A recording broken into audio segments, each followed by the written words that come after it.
Hey everybody, I'm Logan Alec. I'm a CPA. I own Choice Tax Relief. I recently made a video about whether or not getting into IRS CNC status as currently non-collectible status pauses the IRS's 10-year time limit to collect a tax debt. That's known as the IRS's 10-year collection statute of limitations. The IRS is 10 years after it assesses a tax to collect that tax. Okay. Now, J. Hart Mac 100 has a good question. What about bankruptcy? Okay. Jared Mack is saying, okay, we understand that getting into CNC status does not pause the IRS's 10-year collection statute, doesn't pause the 10-year clock, doesn't stop the clock. Does bankruptcy stop the clock? And the answer, J. Hart Mack 100, is yes. Bankruptcy absolutely, positively stops the clock when it comes to the IRS's 10-year collection statute limitations. To kind of look at this here, we can go to the tax code itself. So section 6502 of the tax code, collection after assessment, provides the statutory basis for the IRS's 10-year collection statute limitations. Okay. It's basically saying, look, the IRS, after it assesses a tax, only has 10 years after the assessment of the tax to collect the tax. Okay. Internal Revenue Code 6502. Okay. The next section, Internal Revenue Code section 6503, talks about when that 10-year time limit to collect a tax, as well as the statute of limitation on assessment, which we're not talking about in this video, but when that could be paused. All right. And if you go down to little h in here, cases under Title 11 of the United States Code. What's Title 11 of the United States Code? That's the bankruptcy code. Okay. So, if you, if you just Google Title 11 United States Code, that's bankruptcy. Okay. That's the bankruptcy code. So where are we now? Let's go back down a little h.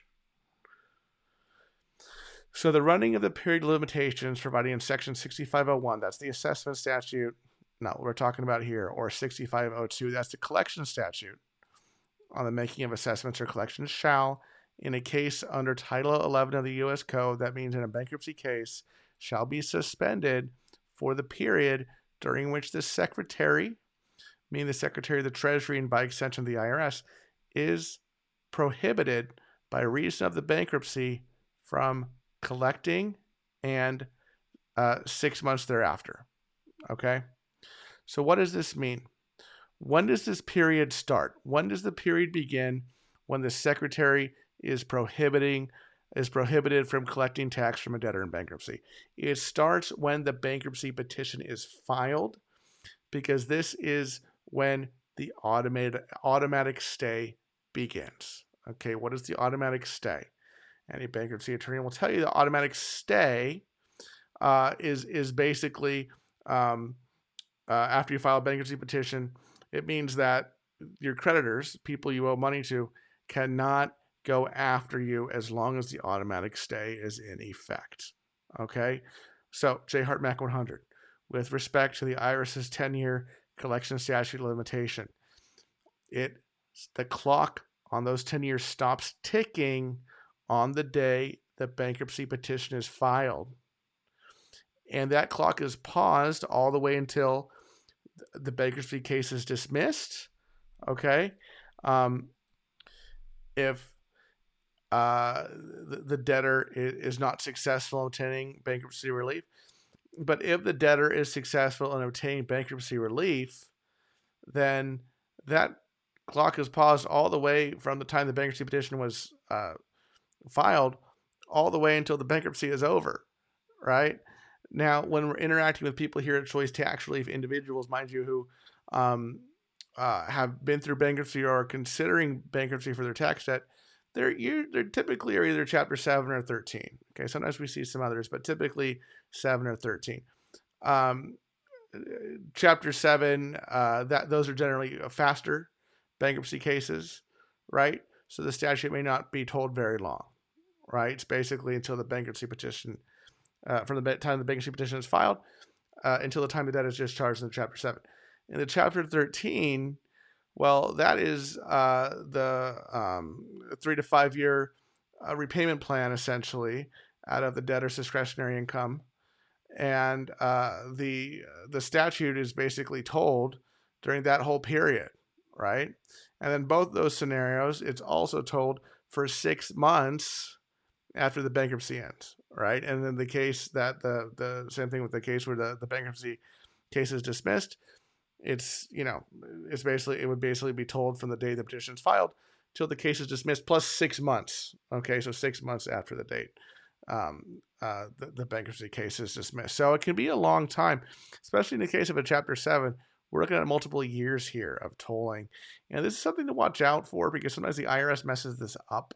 Sometimes they internally, in their internal calculations of the CSED for a tax set that does survive the bankruptcy, they told the CSED too long on their internal calculations.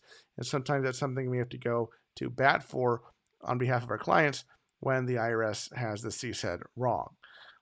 So great question, J. Hartmack. Great question, actually. Keep them coming, right? I see you on the channel a lot. You ask some great questions. Anyone else out there have questions for me about IRS taxes, collections, deductions, you know, credits, right? I spent, you know, many years as a normal CPA just doing, you know, tax returns and deductions and credits. So you have a background in all that stuff too, in addition to the specialized tax relief stuff that it truly is the focus of my channel. Yeah, ask any questions. If you owe the IRS or your state at least $10,000 in back taxes, or you have multiple years of unfiled tax returns, congratulations, you qualify for a free consultation with us here at Choice Tax Relief. So give us a call, 866-8000-TAX. That's 866-8000-829 to schedule that free consultation, or you can go to choicetaxrelief.com, fill out the form on the website, and we will reach out to you. I have some other videos here on the left-hand side of the screen pertaining to the IRS's 10-year collection statute. Thank you so much for watching, everybody. See you in the next video. Bye-bye.